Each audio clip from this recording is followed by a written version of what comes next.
Hey there, everybody. Welcome. Coming at you live from New York. This is Spirit Matters. My name is Dayal Gurunga, and I'm so glad to be with you. My co-hosts Achuta Gopi and Kishore Chandra aren't able to be with me today, so it's just me. Been doing a few little solo episodes the last few days, which is cool. May not go the whole time, but we'll see what we can come up with. If you're new joining us for the first time, or this is one of your first times, I'm super, super, super, super glad that you're here. This is an opportunity for us. This really is a community podcast where we're meant to come together daily, whether we're coming together on a live virtual studio audience. We have people here tuning in on Zoom, or whether you're tuning in wherever you're listening to the podcast, just for us to check in with ourselves spiritually. And so, what the 20, 30 minutes that we spend together is an opportunity to kind of bring to the surface spiritual ideas or topics, and not just spiritual rules and principles, but ideas that we um, contemplate deeply how they intersect with our life. I think this is one of the things that gets lost a lot in spiritual life, is that we take a quote unquote a rule, or in Sanskrit we even have these words, the yamas and the niyamas, which literally translate to the do's and the don'ts. But what's interesting about them is that the yamas and the niyamas are the quote unquote rules of the yoga tradition, or in a lot of spiritual traditions, the principles that govern how we're meant to live life aren't meant to always be so black and white, but rather they're principles that then we need to take with maturity and figure out how to apply in the specific circumstances of our life. So, you have things like satya, which is be truthful.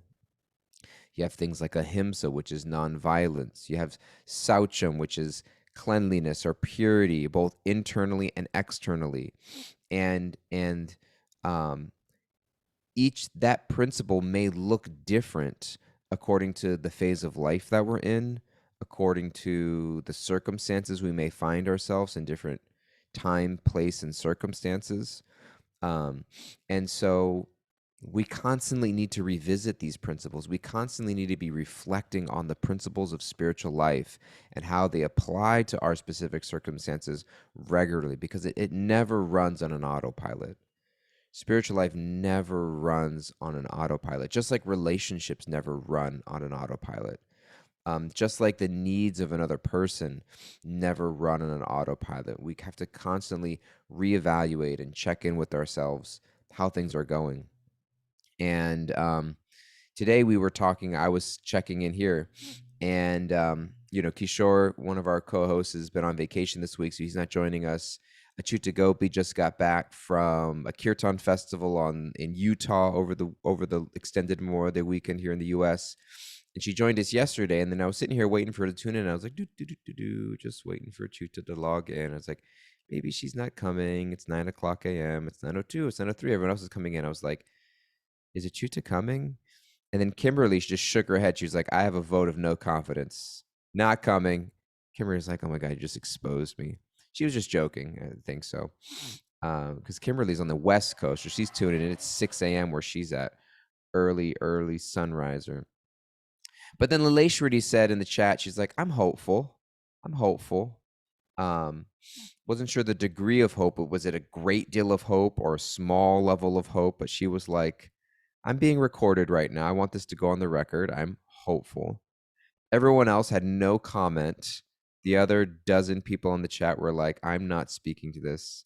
And then this word hope, whenever this word hope comes up, there's a particular place in a bhakti shastra, in a bhakti text, a literature that expounds a lot of the principles, and the principles of bhakti yoga specifically, that comes up. And so I thought, well, I'm going to say something a little bit about hope, because I think that it's a timely um, topic for us to kind of bring into our consciousness. And then a lot of people on the chat were resonating with that idea of hope. Um, and I think just like the idea of, there's this beautiful quote. There's a beautiful quote first. This wasn't originally what I'm thinking of, but I just want to look up real quick here. There's this beautiful, by Rabindranath Tagore. I don't know if it's Tagore or Tagore. He has this beautiful quote. And he says that, Is it him? No. What is it? The cage bird. Hope before the dawn. Anybody know that quote? Anybody know that quote? Hope is the bird that sings before the dawn. Is that Rabindranath Tagore? Yeah, Rabindranath Tagore. Faith or hope is the bird that feels the light and sings when the dawn is still dark. I love that. This quote sometimes is phrased different ways and quoted in different exact um, compositions, but I love this translation and I love this wording of it. Faith or hope is the bird that feels the light and sings when the dawn is still dark. So we also have this phrase that the darkest moment comes before the dawn, right? The coldest moment comes before the dawn. I remember when I was a kid, um, I used to go fishing. I stopped fishing when I was a teenager at a certain point because I was like, anyways, fishing is terrible. You know, you go online and you can go to the Instagram accounts of like fishing and big fish, and it's just like it's actually a terrible thing. And you think about it, it's like imagine if you're just going to a restaurant and you order a sandwich and you're just like, oh, and all of a sudden there's like a hook in the sandwich and it's pulling through your cheek and it's like dragging you across to the back of the thing. Like, we got you. It's like, well, I released it, and then you just like, oh, I take the hook out of your mouth and I throw you back in the restaurant. I'm like, that was not fun. But anyways, I was a kid growing up, and it speaks to so much about how the values that we adopt are so much based on the environments that we're brought up in. Um, and a big part of spiritual life is learning to question the values that we were given. And that is not easy because family gives us so many values. Society gives us so many values. Politics and government give us so many values. Social media gives us so many values. The entertainment industry is giving us so many values. Sports and athletics give us a certain level of values. Um, uh, Company and career environments give us values. Our friends give us values. And when we're kids, we're so impressionable, and sometimes questioning the values that we've been given is almost like it feels like we're questioning the very people who gave them to us. So for me to question the values given by my parents almost feels like I'm doubting their who they are as people.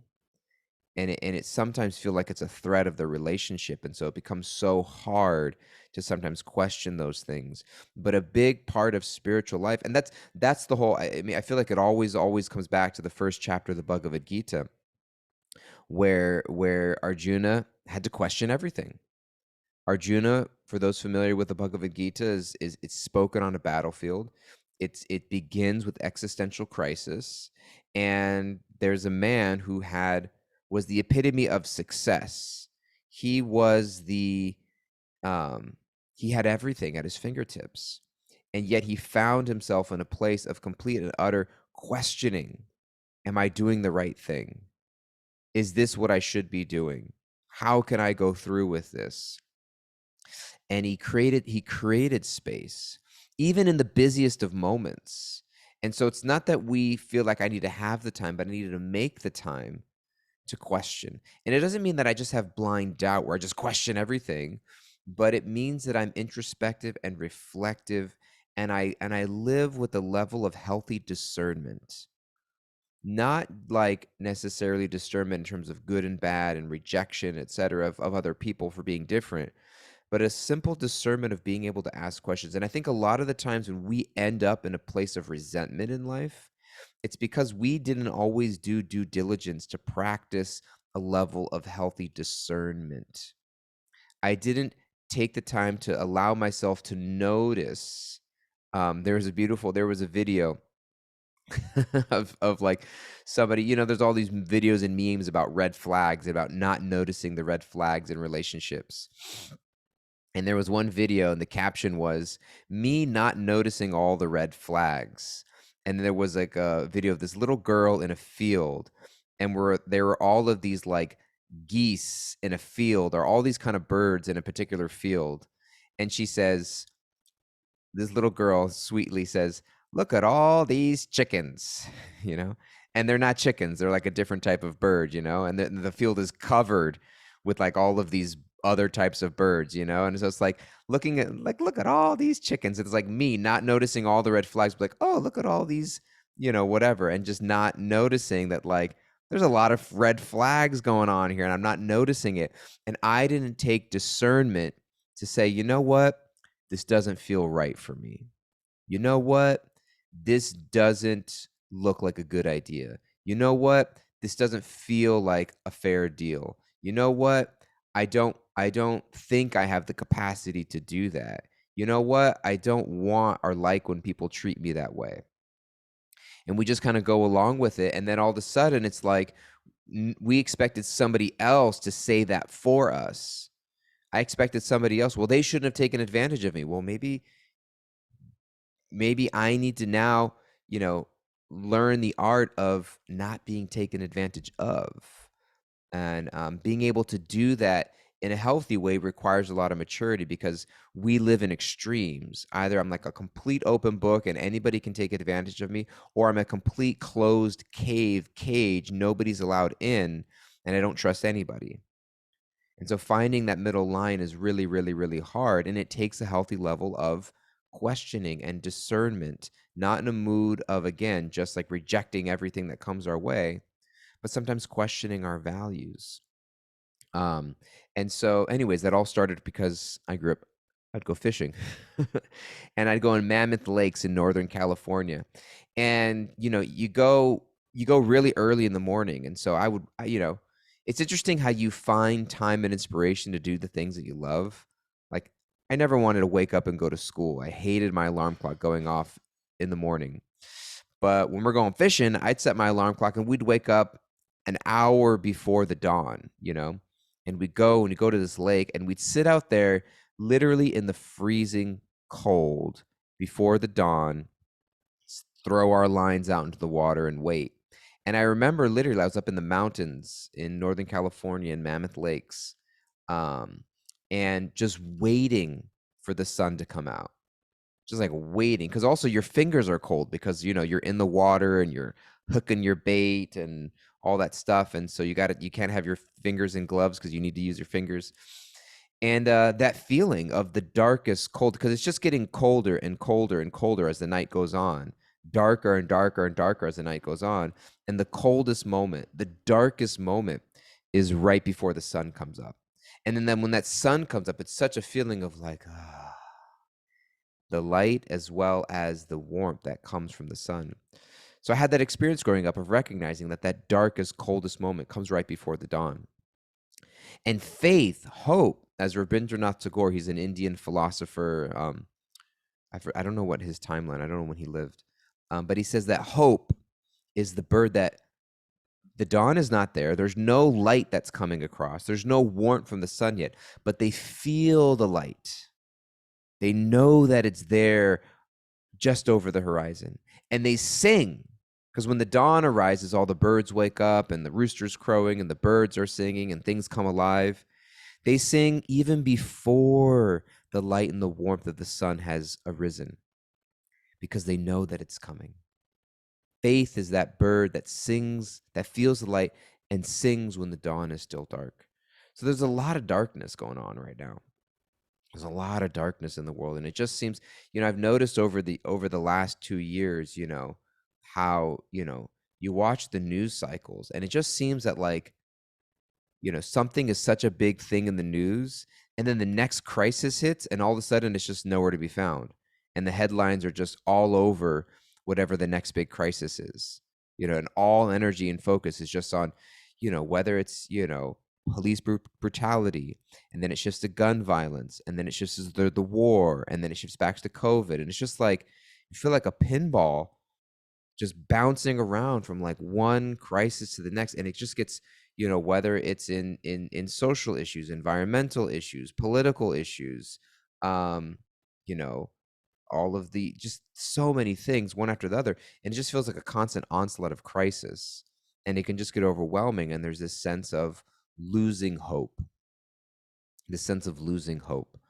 um And there's this beautiful, beautiful piece of, and sometimes that hope also, it's such a critical part of our spiritual practice, because sometimes, we live in a world of instant gratification. We live in a world of swipe right, swipe left. We live in a world of immediate response.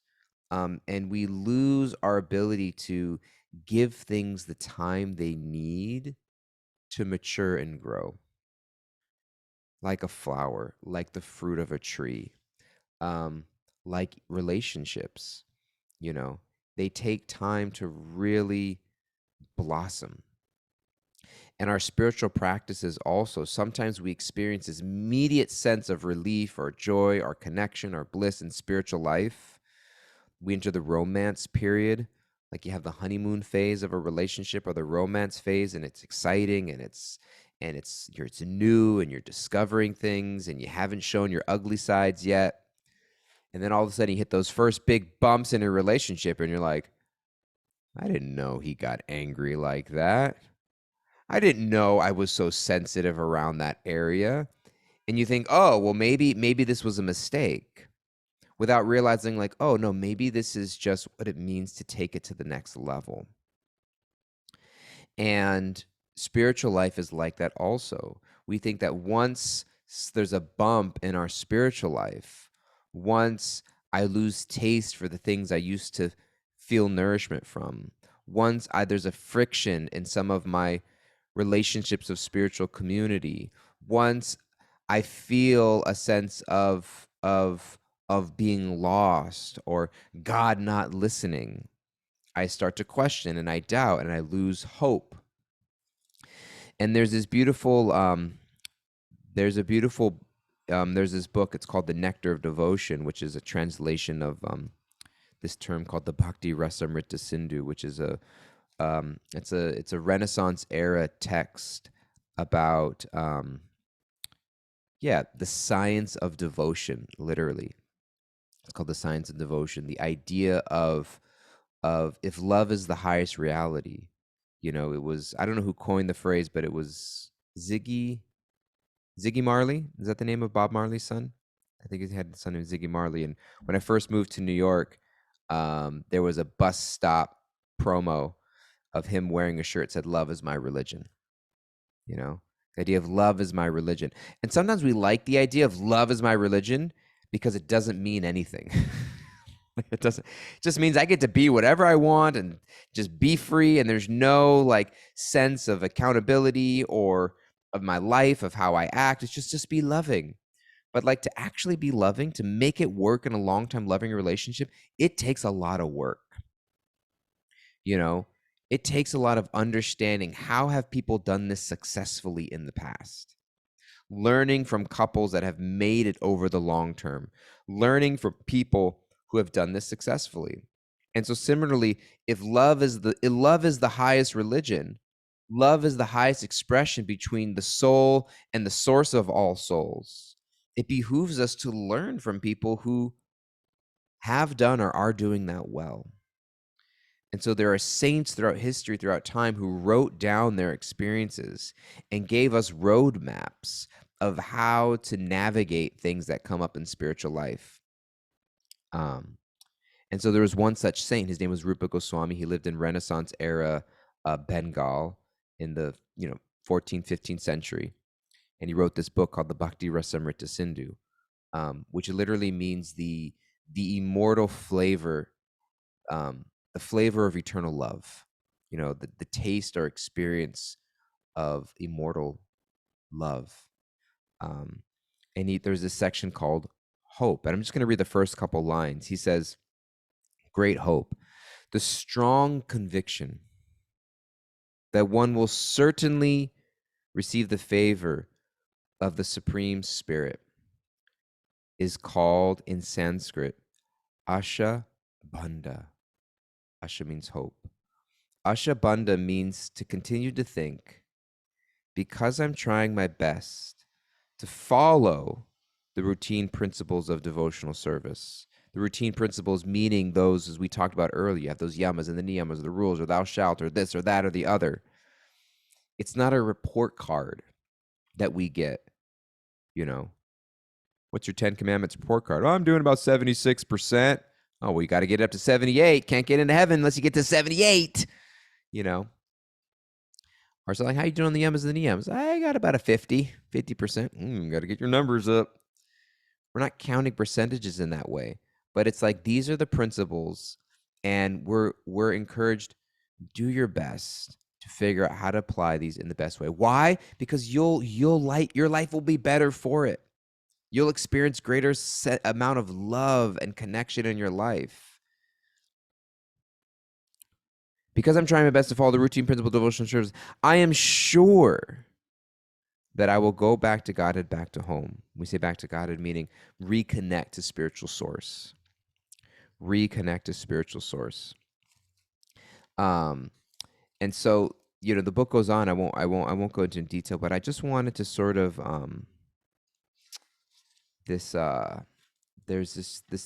this idea of maintaining hope in our spiritual life, knowing that it's not about getting everything right.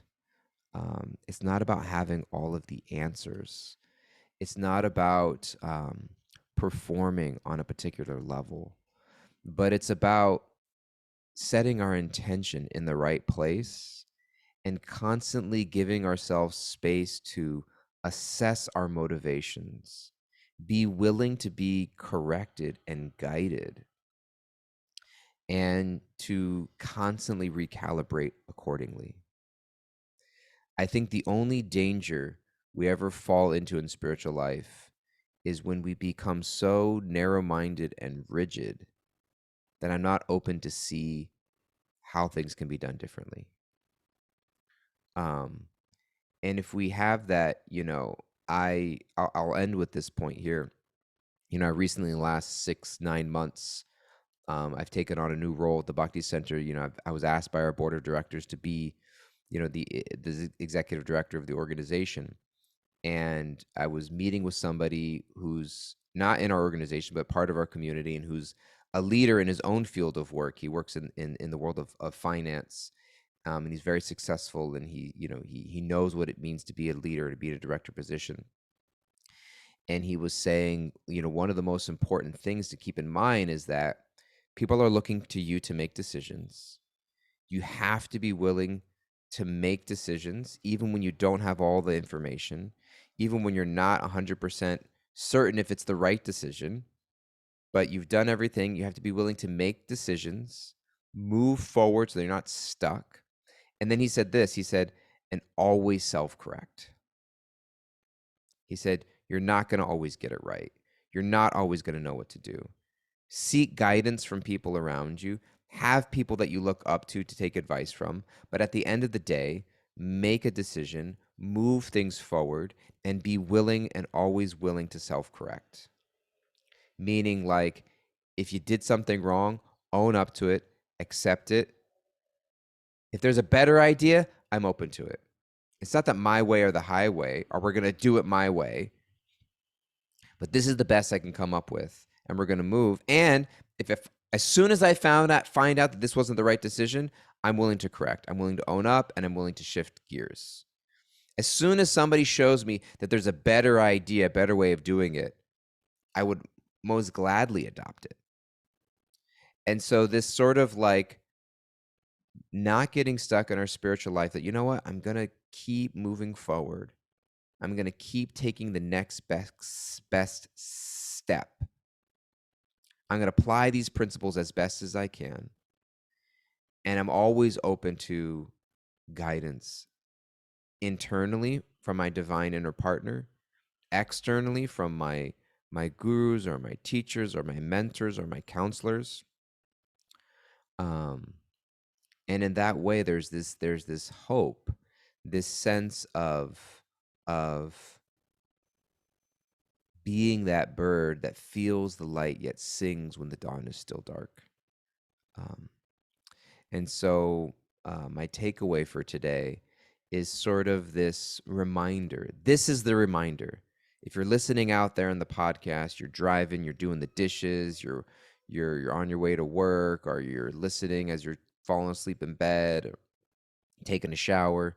Like, this is the reminder that it's there hundreds of years ago in Bhakti texts. It's there in thousands of years ago in other texts and literatures. It's there in Rabindranath Tagore's Indian philosopher that wanted to remind you. It's here right now in this podcast, in this moment, that hope is worth holding on to. It's real.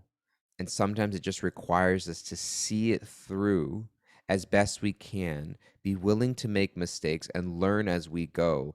And the outcome isn't always meant to be what we think it is, but it's that internal transformation along the way.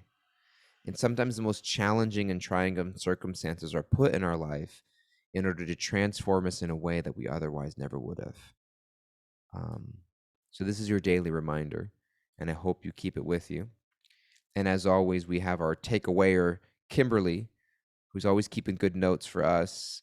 And if you ever want to see Kimberly's notes, we can post them in our Rise platform for people to take a notes and remind all the takeaways that we have. But Kimberly's going to share with us a few takeaways, and then we're going to wrap up and close for today. What you got for us, Kimberly? Thanks, Dayal.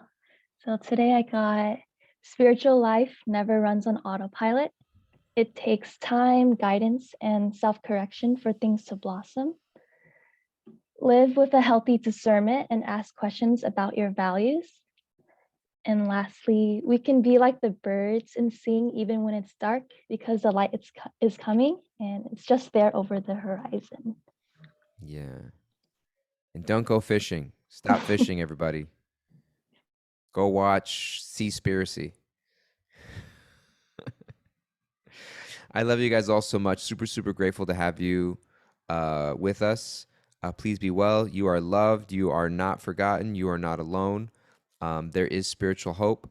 And I look forward to being all with you again very soon. Take care. Bye-bye.